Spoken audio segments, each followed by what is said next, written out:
এক বলে দুই দিকের ব্যাটারকে আউট করলেন মুস্তাফিজুর রহমান। অবাক হবার মতো বিষয় হলেও এবার বিপিএলে দেখা গেল অদ্ভুত কাণ্ড। মাত্র এক ডেলিভারিতে রান আউট আর ক্যাচ আউট দুটাই করলেন কাটা মাস্টার, যার সুবাদে স্বস্তির জয় পেল ঢাকা ক্যাপিটালস।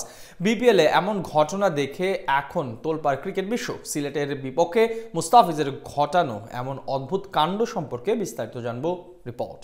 ক্রিকেট মাঠে ম্যাচ জয় আর দুই দলের লড়াই ছাপিয়ে প্রায়শই দেখা যায় বিভিন্ন ধরনের অদ্ভুত অদ্ভুত ঘটনা। ঠিক তেমনটা এবার দেখা গেল বাংলাদেশ প্রিমিয়ার লিগে। এবারে এক বল করে দুই প্রান্তে দুই ব্যাটারকে আউট করে বিশেষ নজর কাড়লেন মুস্তাফিজুর রহমান।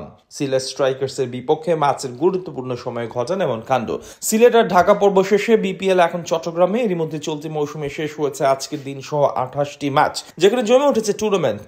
এখন পর্যন্ত সবগুলো দলেরই বেঁচে আছে কোয়ালিফাই করার সম্ভাবনা। এমনকি সবার আগে 8 ম্যাচের শতভাগ জিতে সুপার 4 নিশ্চিত করে ফেলেছে রংপুর রাইডার্স। এদিকে টুর্নামেন্টের টিকে থাকার মিশনে আজ দিনের প্রথম ম্যাচে মুখোমুখি হয় সিলেট স্ট্রাইকার্স আর ঢাকা ক্যাপিটালস। আর সেখানেই ঘটে এক ডেলিভারিতে দুই প্রান্তে ব্যাটারের আউট হবার মতো বিরল ঘটনা। টান টান উত্তেজনাপূর্ণ ম্যাচে টস জিতে আগে ব্যাট করতে নামে ঢাকা ফ্র্যাঞ্চাইজি। ব্যাট হাতে এদিন দায়িত্বশীলতার পরিচয় দেন লিজন কুমার দাস। তার 48 বলে 70 রানের ইনিংসে ভর করে 196 রানের পুঁজি পায় ঢাকা। জবাবে ব্যাট করতে নেমে রনি তালুকদারের অর্ধশতক আর জাকের আলী আরিফুলের ক্যামিও ইনিংসে জমে ওঠে ম্যাচ। শেষ ওভারে সিলেটের দরকার ছিল 23 রান, সেখানে প্রথম দুই বলে 11 রান নিয়ে ম্যাচ নিজেদের দিকে নিয়ে আসে সামিউল্লাহ শেনওয়ারি। তবে চতুর্থ বলে ঘটে সেই বিশেষ ঘটনাটি। তখন স্ট্রাইকে ছিলেন আরিফুল ইসলাম। মুস্তাফিজের ফুল টাচ ডেলিভারি পেছনে ঘুরে মারতে গিয়ে ক্যাচ তুলে দেন ব্যাটার।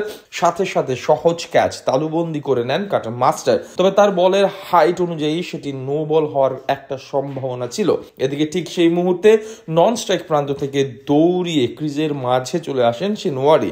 সেই সুযোগে বল ক্যাচ নিয়ে আবার গিয়ে শেনওয়ারিকে রান আউট করেন মুস্তাফিজ। অর্থাৎ এই এক ডেলিভারিতেই মাঠে থাকা দুই ব্যাটারই আউট হন। যদিও পরবর্তীতে সেটি রাইট বল হিসেবে থার্ড আম্পায়ার কর্তৃক সিদ্ধান্ত জানানো হয়, অর্থাৎ সেখানে ক্যাচ আউট না হলেও রান আউটে আরেক ব্যাটারকে ফেরত পাঠানো যেত। বিপিএলে গত বছরও এমন ঘটনা ঘটে কুমিল্লা ভিক্টোরিয়ান্সের ম্যাচে। এবার ঢাকার সিলেটের ম্যাচে দেখা গেল এক বলে দুই প্রান্তের ব্যাটারের আউট হবার ঘটনা। এমন ঘটনার পর শেনওয়ারিকে অবশ্য দেখা যায় তানজিদ তামিমের সাথে কিছুক্ষণ কথা বলতে, কারণ ওই বুদ্ধিটা মূলত ফিসকে দিয়েছিলেন তরুণ এই ওপেনারই। সে যাই হোক, বিপিএল এর এমন ঘটনা নিয়ে এখন আলোচনা হচ্ছে সব মহলে। এর আগে বিগ ব্যাশেও ঘটতে দেখা যায় এমন কাণ্ড। আডলেড স্ট্রাইকার্স এবং সিডনি থান্ডার্সের ম্যাচে এক ডেলিভারিতে আউট হন দুইজন। এছাড়া আইপিএলেও দেখা গিয়েছিল এমন দৃশ্য। সিলেট আর ঢাকা পর্ব শেষে বিপিএল এখন চট্টগ্রামে। এরই মধ্যে চলতি মৌসুমে শেষ হয়েছে আজকের দিন সহ 28টি ম্যাচ,